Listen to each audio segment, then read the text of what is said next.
What is up, everyone? My name is Ricari, and I'm here today to bring you the latest changes coming to Killer Instinct in Content Update 3.9. Let's briefly talk about the elephant in the room, which you are all eager to hear more of, and that is Steam. We're currently prepping to roll out all of the details, and we're nearly ready to share. So yes, this is an announcement of an announcement. Apologies for that. But for those of you wondering just how much longer until the Steam version of KI launches, we are now looking at weeks rather than months down the road. So that's great news. All right, that's all the news I've got, so we are ready to go. Let's talk about the changes coming in 3.9. There aren't a whole lot of changes this time around, more on that in just a bit, but let's jump into the character-specific stuff. For Thunder, we shortened the window for inputting an ultimate after starting Thunder's Ultra to avoid a situation in which the character could become misaligned. Next, let's talk Samira. Instinct Webs no longer gain a first hit damage bonus. Instinct Web damage raised 500% from 2 to 10. Instinct Webs now deal 1 chip damage, it was 0. These 3 changes combine to give Samira much higher damage from webs both upfront and in combos, without the upfront damage being overly high due to the first hit damage bonus. The Web Cling Ender, which is the damage ender, that damage has been increased by 25%. Samira's damage ender doesn't hit much harder than her exchange ender, which gets her better setups, so we amped this one up a bit to make it more worthwhile. Alright, all done with Samira, let's talk about Spinal. Spinal's jumping light punch hitbox has been extended to cover more space above Spinal. Jumping medium punch range has been extended to reach farther away from Spinal. Jumping medium punch is now active for 2 additional frames. These changes to seldom used buttons should help Spinal in air-to-air situations, especially against opponents who can get above him. We are done with Spinal, so let's go ahead and talk about Full Gore. Now, full disclosure, Full Gore has been pretty difficult to balance. You guys have seen lots of stuff throughout the years, and now that the dust has settled a bit, the team feels confident that Full Gore now has the weaknesses we intended him to have. But on the journey to this spot, we went a little too far in a few areas, we can totally admit that. With that in mind, we raised the Energy Bolt damage by 42% from 7 to 10. This gives him more zoning damage and more damage on his Energy Bolt into teleport mix-ups. Full Gore's Light Cyber Uppercut damage has been raised by 33% from 15 to 20. We've raised Medium Cyber Uppercut damage 16% from 12 to 14. Usually you'd expect the heavy version of a move to do the most damage, but in this case we wanted the reverse. The benefit of the Light Uppercut is the highest damage and the most invulnerability, while the benefit of the heavy version is more potential damage left behind and multiple hits. Light and medium eye lasers can now be pip cancelled into energy bolts. Heavy eye beams still cannot be. This is a big buff to pip cancels and these versions of eye lasers, and as a result, his instinct mode as well. The minimum reactor spin speed has been increased slightly. It now takes about 10 seconds at the lowest speed to build 1 pip instead of 12.5 seconds. Full Gore's weakness should be the odd way in which he gains meter. The old instinct mode gave him so much free meter per game that this weakness didn't matter. Now that we have things functioning in the way we want, we feel his default slow meter gain is just a hair too low.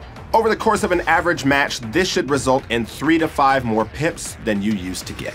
All done with Full Gore and I'm almost out of breath, but we still have so many more characters to go through, so let's jump into TJ Combo. We reduced the combo breaker window on a successful tremor by 4 frames. The tremor moves have one of the largest breakable windows in the game, even after this change. This just tightens it up a little bit.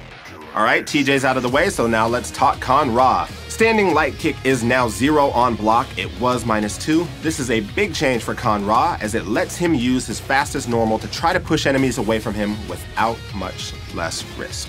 Standing light punch is now +1 on hit, it was -1. Crouching light punch is now -1 on block, it was -4. Crouching light punch is now 0 on hit, was -2. Crouching medium kick is now -2 on block, it was 0. Down, back, and medium punch range increased. We did a review of the rest of his frame data and attack boxes after changing standing light kick to be 0 on block to make sure the rest of them made sense around that change. Slower normals are better on block and have increased range to compensate, so you aren't just pressing standing light kick and nothing else. Con Ra's wall splat enders are now +23, it was +13, allowing new combos and setups and making it easier to land them consistently on different sized opponents. Some characters could not be thrown before recovering from a wall splat, so adding more time fixed this issue and made Con Ra's options off of a splat more versatile. Alright, all done with Con Ra, let's talk about his Sako. We've increased the range from which Hisako can trigger an Ultra. And just like that, we are all done with Hisako, ready to talk about Cinder. We reduced the potential damage output of Inferno on block by 20%. We also reduced the potential output of Shadow Inferno on block by 22%. Cinder has made great use of the PD breaker changes and is in a good place overall. We wanted to reduce the PD he generates from his Inferno moves just a bit to reduce the pressure on his opponent slightly, but we've left the potential damage on his burnouts the same. Next up, we have Aria. We reduced the range on her jumping medium kick, reduced how far back jumping medium kick pushes Aria, and we've reduced the block stun from jumping medium kick by 8 frames. This move is a key reason why Aria and anybody can be extremely frustrating to fight against for a large part of the roster. This change weakens the move just enough that Aria players will need to be more thoughtful about when and where to use it. Both medium auto doubles now last 6 frames longer, making them similar to the speeds of the other medium auto doubles. People complained for a long time about Aria's medium punch auto double being very fast, but her medium kick was just as fast. We've slowed them both down slightly. Alright, next up is Shadow Jago. Dark Fury, which is his damage ender, has been increased by 20%. The damage on this ender wasn't much higher than his hard knockdown and exchange enders, which both give him better setups. We've increased the damage to make this ender more worthwhile. All done with Shadow Jago, so we're going to talk about Mira now. We reduced the meter gain from bat projectiles by 23%. It used to take 7 full sets of bats to build a meter, and now it takes 9. Overall, this is a pretty minor change, as Mira can simply go in on her opponent to gain meter as needed. Shadow Bats now starts up in 16 frames, it was 12. This is a bigger change for Mira. Shadow Bats are not a true block string from all of the same attacks as before. Mira has to take more risks to ensure Shadow Bats will be blocked so she can mix up behind their cover. Standing heavy punch is now +1 on block. It was -3 and can be canceled on hit or block, 1 frame sooner. The thing is, this move is easy to shadow counter, so we felt it should be plus on block. We also moved the cancel window up so it would be a true block string into the new slowed down version of Shadow Bat. Next up is Gargas. Izik's special now does 1 chip per hit, it was 0. Dretch's special now does 3 chip damage, it was 0. We reduced a lot on Gargas over the last few updates. We felt that the minion special moves doing chip was a good reward for Gargas, protecting his minions for a while, which is now harder due to their expanded vulnerable boxes. So we put this back the way it was. Medium Reckoning damage has been increased by 20%. Adding just a little more reward back to the anti-air version of Reckoning will reward Gargas players who have great defense. Alright, we've got 2 more characters to go. First up is Shin Hisako. Spirit Orbs will now be destroyed if they go off screen for more than 1 second. Shin Hisako's ability to run away was very powerful against a lot of the cast. This change ensures that when she teleports behind you, it must be pretty quickly after the orb goes off screen, and the farthest she can appear behind you is the screen edge. Like Hisako, we've also increased Shin Hisako's range from which she can trigger an Ultra. Alright, and last but not least, we have Eagle. As is customary, the first patch after a character releases, we've got a lot of things to cover, so let's jump into them. All arrow shots will no longer autocorrect to face the opponent.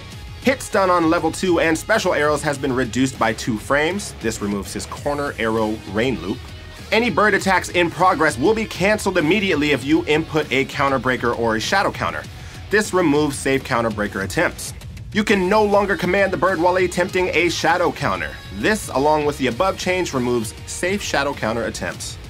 You can no longer command the bird while teching a throw or having your throw teched. We have added 4 more frames of hit stun on Wingspan Surprise Knee follow-up, making comboing off of this on a grounded opponent more consistent. That is all for Eagle, but if you didn't hear your favorite characters listed, this is because they either had no changes at all or simply bug fixes.